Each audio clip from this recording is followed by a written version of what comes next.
I seriously hope this is like in the frame. I really don't think this is like in the frame. Hey guys, it's Anastasia again, and I hope you're all having a great day. Just as a little bit of a disclaimer, I apologize in advance if my hair just winds up doing this weird photo shoot air blowing thing, or if you hear the sound of my fan running, but it's extremely hot, so I apologize. As some of you may already know, recently a discussion has been going around YouTube which stemmed from a video that Crapsticks or Chris Kendall made about authenticity and I guess you could say creative block or maybe inauthenticity on YouTube. Since then, a number of YouTubers have gone in and made video responses to Crapsticks, either in support of him or to really address this topic of what are we doing on YouTube, what makes a successful YouTube channel, what should make a successful YouTube channel, and so on and so forth. I found some of these videos really inspiring and interesting to listen to and think about, so I've linked some of my favorites down in the description so you can check them out if you're interested to learn more. But one of my overwhelming favorites has to be a video called Just Be You that was created by Owen Rogers. If you have not watched Owen's video yet, I strongly urge you to do so and watch the whole thing from beginning to end because it's around the halfway point or maybe 2/3 in that it gets very powerful. So before I make the connection between Owen's video and this video more clear, I just want to give you a little bit of background information. So when I was in high school in the process of writing and editing my college admissions essays, one of my professors, my AP English professor, directed me to this former AP English professor who had left school and then came back for me to go to him and have him act as a fresh set of eyes for my paper because he was supposed to be very good and I never had the opportunity to have him as a teacher, etc. I think I just said professors like 4 times. I'm sorry. Teacher. That's what happens when you go to college and then forget that teacher is a word that exists and you used to use constantly. So I got in touch with him and we ended up corresponding back and forth about my essays, and while he loved my work and was really wonderful and supportive and had great things to say, I'll never forget his response to this essay that I had worked so hard on for admission to my dream school, Penn, which is the school I ended up going to. He had said something along the lines of, Penn isn't looking for solipsistic navel gazers, they're looking for philanthropists and the like.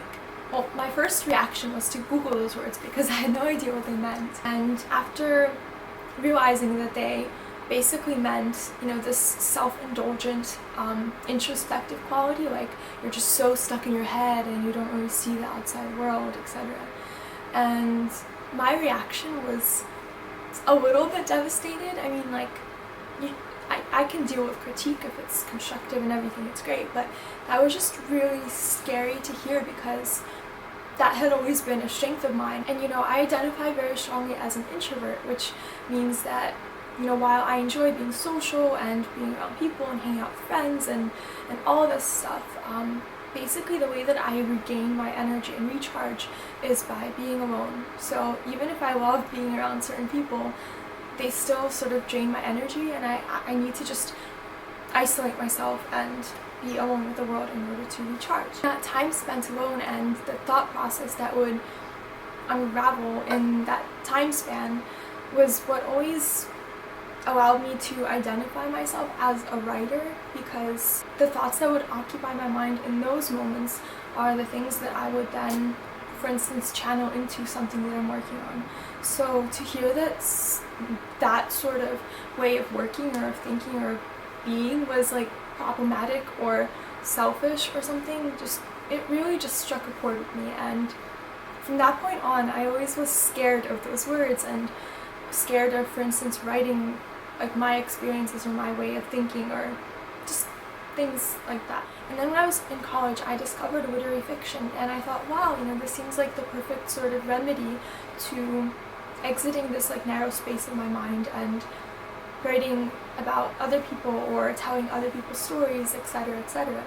Then fast forward to last fall, not this past one, but like the one before that, when I took a class called Open Book with this incredible professor who was just completely brilliant and mind-blowing.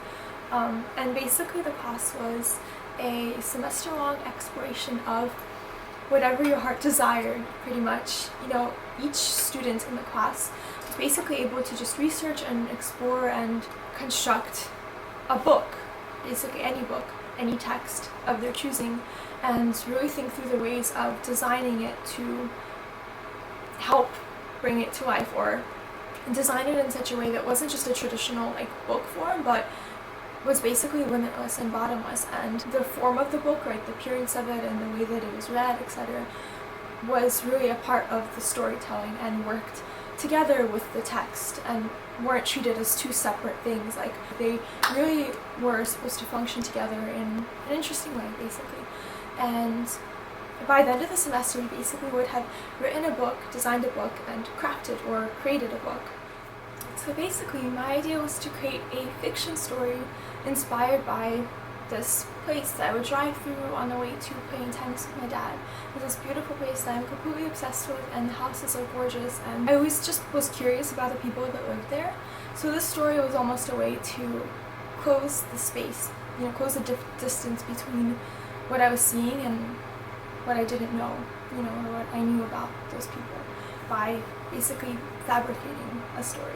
But the interesting thing that happened that I didn't plan for was that while I was working on this fiction story, I would generate this text, this like brainstorming text of just notes that I would hold in my phone or in my journal, and it would just be about basically the struggles that I was, the struggle that I was having with creating this story, and me just basically organically like writing down whatever would come to mind as I was thinking about it or as I was trying to work on it. For that class, we met once every week, and we were supposed to basically just bring everything that we had worked on to share it and talk about it and workshop it, etc. And since I had been producing this brainstorming text, or so much more of this text than like the actual story, I would bring it too. And my professor was like, wow, this is really interesting. It reads in an almost poetic way, and it has like a lyrical quality, so maybe you should just keep generating that and put the two texts together and just see what happens. Why don't abandon it, or don't think that it's just like rough or raw, but actually use it. So basically, this is the book that I created. I hope that this is like in the frame. It's also really hard to open this book because of the binding, so it's a struggle. It's a struggle, you guys.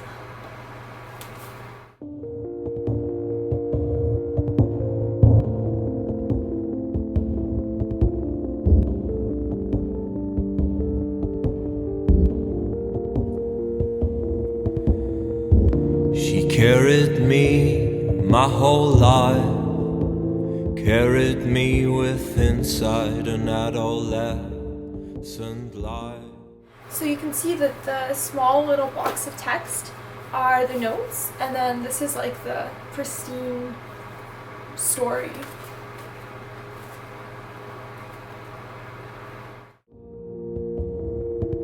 She carried me in her gentle warming arms, held my hand in sombren heathenish times. I laid my jaded head and maiden hands. I laid my jaded head and maiden. Sometimes like the book, the actual short story part doesn't even show up on the page because it just kind of disappears and this like takes precedence. And basically this is true to what happened while I was working on it, where I basically just stopped working on the short story and would just communicate exclusively through the notes. And the thing is that the short story is the part that was detached from me, and the notes ended up becoming, it basically ended up turning into the story. So without setting out to do this, or without intending to, the notes ended up turning into basically me dealing with sort of like the emotional turmoil that resulted from my trip to Ukraine. It was almost like it was subliminally bothering me, and I didn't address it, I didn't think about it, so I kind of just kept it under the surface without realizing it, and it just kind of exploded in this book. Because you know how people say you shouldn't really keep your emotions bottled up, because after a certain period of time of just suppressing them, they become more volatile. And it was almost like that, where me trying to like divorce myself from the text, the more like I ended up rebelling against it without meaning to, and just the extremely personal text just ended up overwhelming everything I was trying to work on. But that was basically the best thing that could have happened, because it ended up making this book so much more interesting than what it originally would have been, because the notation text ended up filling in the gaps in the story that were undeveloped because I just couldn't bring myself to develop them. And then the fiction story would kind of add background or flesh out more of the notes. So they really did end up working together. And so apart from it just becoming a more interesting and experimental and successful project, I think, was it also showed me that the stuff that really mattered to me, that was important to me, that I actually felt and was like, that the things that were painful to me were much more interesting to other people that were reading it than the thing that I felt really disconnected from, that I just almost didn't want to work on because I had no connection to it. I couldn't bring myself to develop the character when I was dealing with, I guess, the emotional ramifications of not really knowing my grandfather. So it was just this like inner conflict, and I couldn't really get past. So that sort of thing, that sort of relationship that the author or the creator has to what they're creating, it really does come across to the person reading it. Because if there's no emotion there, if there's no pain, if there's no truth to what you're reading or what you're watching on a screen, that comes across and it won't be relatable and people won't feel it. So basically what I learned from this project that I wanted to share in this video is not to worry about something called navel gazing, like not to worry about being self-indulgent. Like, of course this isn't referring to when you're sitting down at coffee with another person or a friend and like you only talk about yourself or completely disregard learning about another person or another culture or like a social issue or things that are about other things external to you. Obviously I don't mean that, but I mean like when you're sharing something or putting it out into the world, whether it's through work or whether you're a YouTuber that's talking to an audience, or whether you're a writer that's trying to write something that people can do something with, people can be affected by, or people can connect to or relate to, or anything like that, it would be such a disservice to like cut yourself off from it just because you don't want to seem like you're being selfish or self-centered or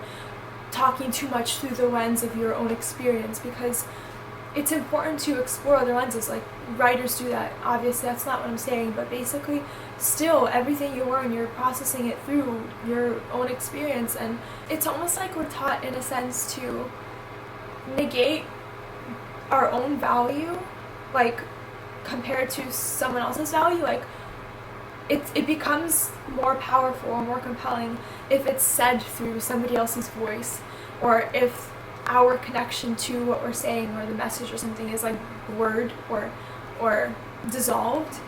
You know what I mean? Like if you speak through a fictional character, it's not about you, the author, so it makes it more valid in some way, which is just strange. Because I think that ultimately, even if you're speaking from your own experience, even if you're describing the way that you see things or the way that you're thinking or the ideas that are born in your mind, you know, it's not about you. I don't think it matters if you disguise what you're saying through fiction, for instance, or if you're just not disguising your thoughts and sharing them as your own and showing that, you know, this is me and I'm speaking to you in front of a camera or whatever. It ultimately doesn't matter what the relationship of the creator to what they're creating is, because it comes down to the viewer or the reader. It's not about you, because when you're sharing your experience or your thoughts or your ideas, like via a YouTube channel or via text in a book, when you're writing the particular ways that, you know, events unfolded or your reaction to them or whatever it is that you're writing, it's not about you. It doesn't end with you. It becomes about the person reading it. It becomes about them reading it and seeing themselves in it or not. You know, if it's truthful, in most cases there will be something of relevance to an audience.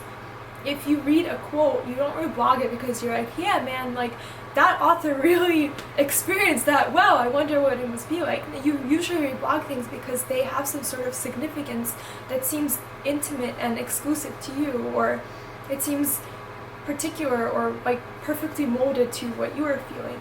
You know what I mean? Like, isn't that often why we read? Not in all cases, but often you read and feel really passionate about literature or about poetry or about art because it meant something to you, it resonated with you. Something that you read at exactly the right moment in your life made you feel less alone, made you connect with this disembodied voice, that has not lived for maybe centuries, yet you're reading this lasting imprint of their soul, and it means something to you, and it's still timeless. And that's the sort of thing that I think Owen was talking about, where if you're putting something into the world with the potential, I mean, it's not guaranteed. It's not guaranteed that the internet will be around forever, or like YouTube, or books, or anything. Basically, nothing is guaranteed, but there is the potential for it to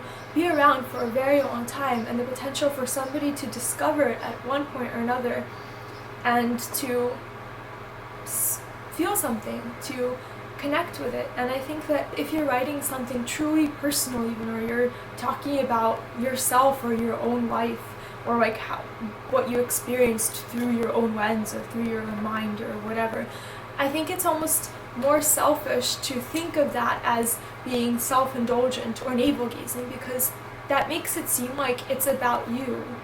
But like, you're just a human, you're just one person of so many different people, and like sharing your human experience should be relatable on some level by somebody, and could potentially like change somebody's life. I think it's more selfish to divorce yourself from it because you think, oh no, I can't make this about me. Like, it's not about you, So what do you guys think about this? Like, is that making sense? Because it's one of those things where you read a book, for instance, okay? You read a book written in the first perspective, and it says, I did this, I did that, and though it's about that I, it's not about you, the reader, it's about that I. You're reading about somebody else, and about them thinking about themselves or whatever. Still, so often you read it and you see yourself in that I. Like, you can project yourself into it if it's told truthfully enough.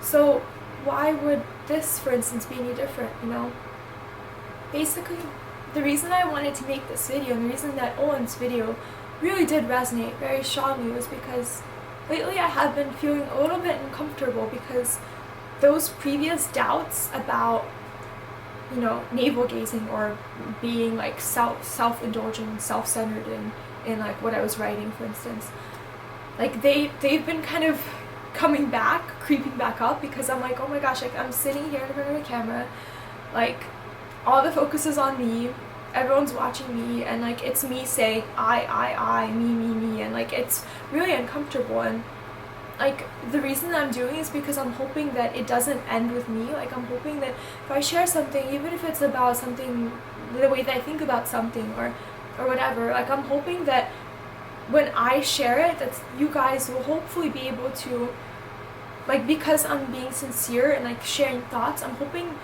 that you guys will be able to like connect to something or relate to something perhaps, and like it will be about you more than about me. I'm trying to connect as people, as humans, and not as like a star of like someone on a screen, and they're sitting on a pedestal and like everyone's just watching them and it's like curious about them. Like, that's not what I'm trying to do here, And I think that's the beauty of what Owen was saying. He wasn't painting this legacy of a YouTuber, for instance, as something self-indulgent or selfish or unrelatable. He was talking about the power in leaving something behind, and like leaving this fossil of a person that was aching and breathing and living and hurting, and allowing someone in the future to look back and like connect to it and like see this person, see this human, and like understand them or connect with someone that's no longer breathing. Like, I thought that was so beautiful. And it's not about Owen on a screen, or it's not about me like here on camera. it's about that connection of two people, you know, that's basically all it is. And the thing that activates that spell, that makes that magic possible, is being truthful or being sincere. You know, if you're sharing something truthful that actually means something to you, that actually is, I don't know, like, does that make sense? Like, if you're being honest and sincere and sharing things that matter to you, that will find someone that can relate to it, because that's, you are human. Like, we're all connected by being human, so there's no way that you're the only person that has ever thought that or has ever felt that or wondered that or whatever. So by sharing something personal that way, it's about all of us. I was actually just thinking about this a little while ago, and I discovered this YouTuber, and I thought she seemed so interesting and so different and unique and intriguing. Like, it was just like, if I had met her, I'd be like, oh, you're so cool, like, I'd want to be your friend. And I remember just at that point, like, watching her video and then watching someone else's video and someone else's video, and seeing how different these people are, you know, how different they look and different their styles are, their personalities, what they're interested in, what they're passionate about. And it was just so, like, interesting to watch all of these different people that are so different and so beautiful and unique in their own ways, and still, like, being able to connect with all of them and relate to all of them in different ways. Like, I thought that was so beautiful, and I was like, wow, this is what makes YouTube so cool, and like what makes the YouTuber phenomenon so cool. So, you know, all of those people, they could talk about their day, they could talk about their fears or their dreams, what they like or what they hate, and like, I never once look at them and think, wow, they're so selfish. Like, I understand they're sharing things, and I am on the receiving end of that, and I feel them, and like, that's a beautiful, like, interaction.